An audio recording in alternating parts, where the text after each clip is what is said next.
السلام عليكم ورحمة الله وبركاته. بعد أن قدمنا فيديو مجمع يحتوي على 100 سؤال وجواب، رابط هذا الفيديو في الوصف لكل من يريد الاطلاع عليه.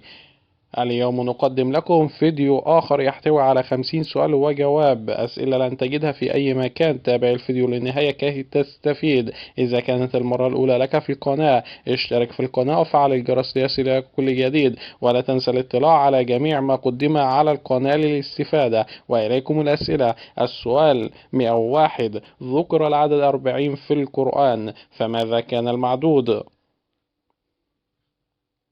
الجواب: المعدود الليالي 40 ليلة. السؤال 102: ما اسم العمرة التي فعلها النبي صلى الله عليه وسلم في السنة 7 للهجرة؟ الجواب: عمرة القضاء. السؤال 103: كم كان عمر سيدنا حاطب ابن أبي بلتعة رضي الله عنه عندما توفي؟ الجواب: 65 سنة. السؤال 104: ما اسم الرجل الذي أشار بتحريق سيدنا إبراهيم عليه السلام بعد تكسير الأصنام؟ الجواب: قال عبد الله بن عمر أشار بتحريقه رجل من أعراب فارس. قيل له: وللفرس أعراب؟ قال: نعم، الأقراض هم أعرابهم. قيل: كان اسمه يهذن، فخسف به فهو يتجلجل في النار إلى أن تقوم القيامة. السؤال 105: ما السور التي بدأت بنداء النبي صلى الله عليه وسلم؟ الجواب: 3 سور: الطلاق والأحزاب والتحريم. السؤال 106: من أول من أذن في القدس؟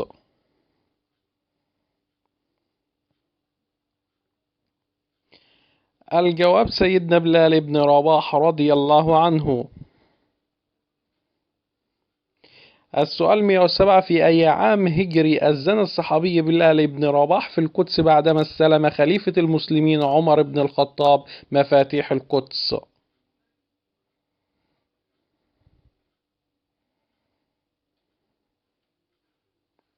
الجواب: في العام 15 للهجرة. اشترك في القناة إذا لم تكن مشترك وفعل الجرس ليصل إليك كل جديد. السؤال 108: 3 أيام متتالية، يوم واجب صيامه ويوم محرم صيامه ويوم مستحب صيامه، ما هي الأيام الثلاثة؟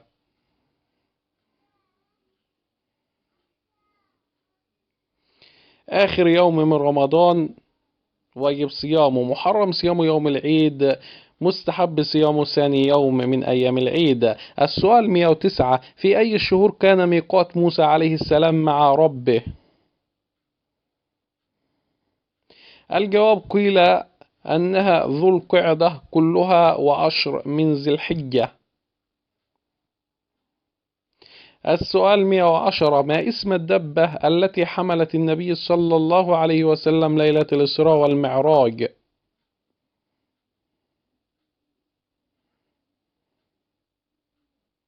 الجواب: البراق. السؤال 111: من أول من آمن بسيدنا عيسى عليه السلام؟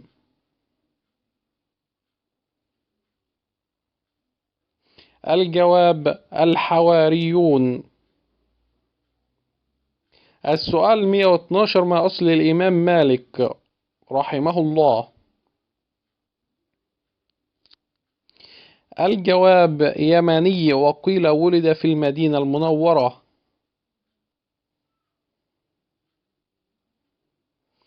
السؤال 113: ما الفرق بين الصيام والصوم؟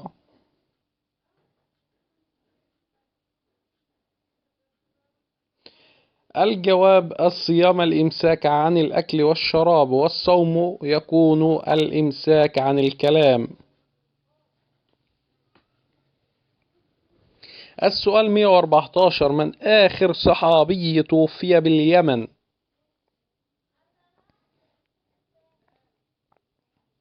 الجواب: أبيض ابن حمال الماربي أو الماربي.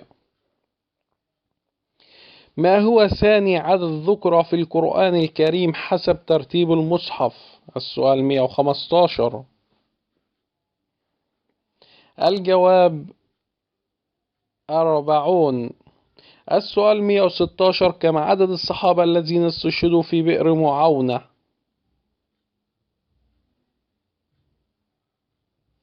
الجواب 70. السؤال 117. زوجة من الأنبياء السيدة حواء؟ الجواب سيدنا آدم عليه السلام. السؤال 118. إلى أين هاجر المسلمين الهجرة الأولى في الإسلام؟ الجواب إلى الحبشة. السؤال 119. كم كان عمر الرسول صلى الله عليه وسلم عندما توفيت أمه؟ الجواب 6 سنين أو 6 سنوات. السؤال 120. من الذين أمروا بقتل أنفسهم كي يتوب الله عليهم؟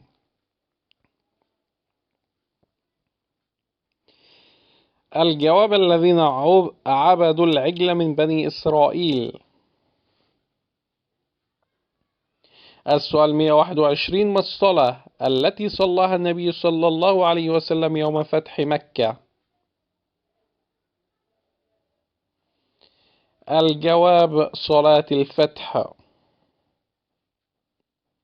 السؤال 122. كم مرة ذكر اسم فرعون في سورة البقرة؟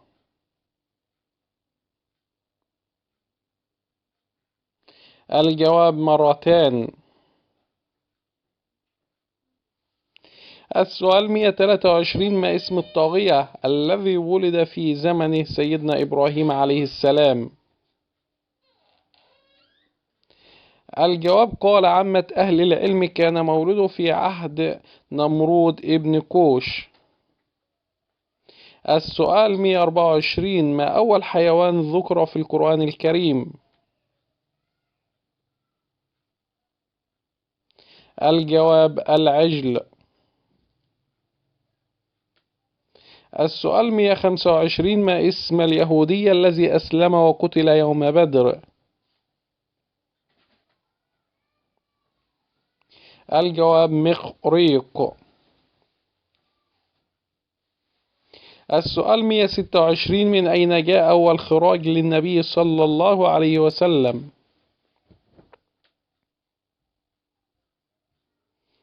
الجواب من البحرين. السؤال 127. أم من الصحابة السيدة أم أيمن حاضنة النبي صلى الله عليه وسلم؟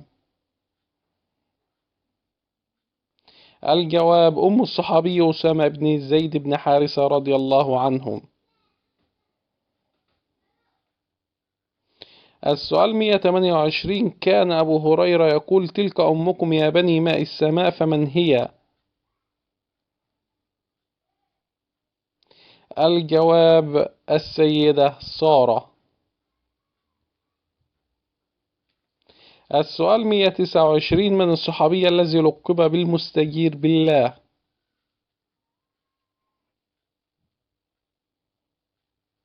الجواب عثمان ابن مزعون رضي الله عنه. السؤال 130. من الذين طلبوا رؤية الله في القرآن كي يؤمنوا به؟ الجواب بني إسرائيل قوم سيدنا موسى عليه السلام. السؤال 131. ما اسم أم سيدنا إسحاق عليه السلام؟ الجواب السيدة سارة. السؤال 132. من أول صحابي أفطر وأطعم جاره في رمضان؟ الجواب سيدنا عبد الله بن العباس رضي الله عنهما. السؤال 133: من أول من أصيب بالجدري؟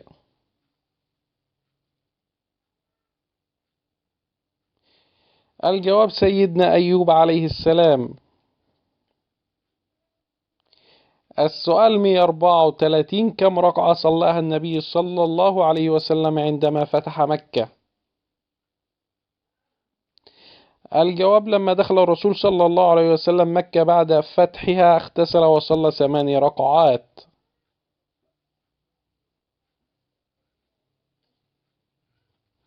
السؤال 135: من الصحابي الذي كلم الذئب وأخبره بنبوة النبي صلى الله عليه وسلم؟ الجواب هبان ابن أوس الأسلمي. السؤال 136: ما اسم فرعون مصر الذي كان في عهد سيدنا إبراهيم عليه السلام؟ الجواب سنان ابن علوان ابن عبيد، وقيل كان أخ الضحاك استعمله على مصر. السؤال 137: كم مرة ذكر نبي الله موسى عليه السلام في الربع الثالث في القرآن الكريم؟ الجواب 4 مرات. السؤال 138: ما اسم أول قرية بنيت بعد استقرار سفينة سيدنا نوح عليه السلام على الجودي؟ الجواب قرية السمانون. السؤال 139: لمن أعدت النار التي وقودها الناس والحجارة؟ الجواب للكافرين. السؤال 140: ما الفرق بين البيت الحرام والمسجد الحرام؟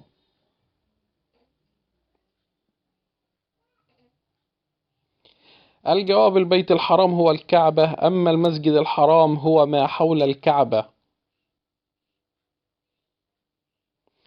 السؤال 141: ما دعاء سيدنا أيوب عليه السلام؟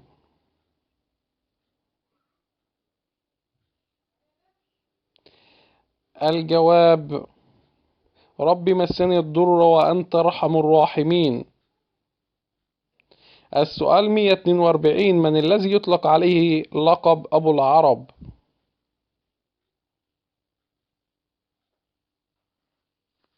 الجواب سام ابن نوح عليه السلام. السؤال 143: كم مرة ذكر لفظ الريب في الربع الأول من القرآن الكريم؟ الجواب مرتان. السؤال 144: كم جناح لسيدنا جبريل عليه السلام؟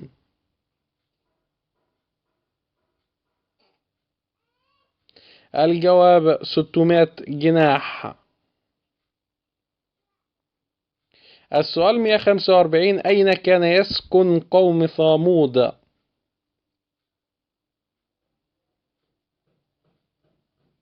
الجواب بين الحجاز والشام إلى وادي القرى.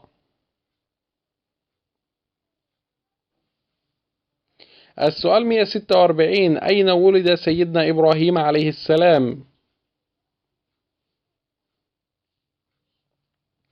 الجواب اختلف في الموضع الذي ولد فيه سيدنا إبراهيم، قيل ولد بالسوس من أرض الأهواذ، وقيل ولد ببابل، وقيل ولد ببحران، ولكن أباه نقله.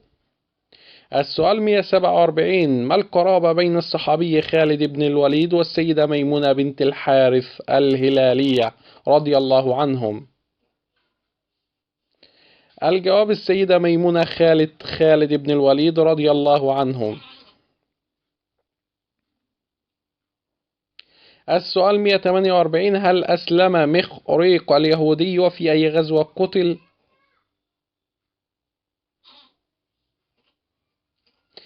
الجواب نعم، أسلم وقتل يوم بدر.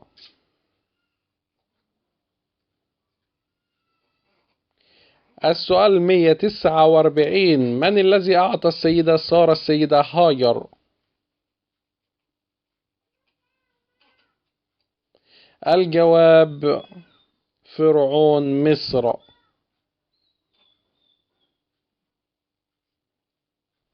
السؤال 150 والأخير، في من نزل قوله تعالى يا أيها الذين آمنوا لا تتخذوا عدوي وعدوكم أولياء من سورة الممتحنة؟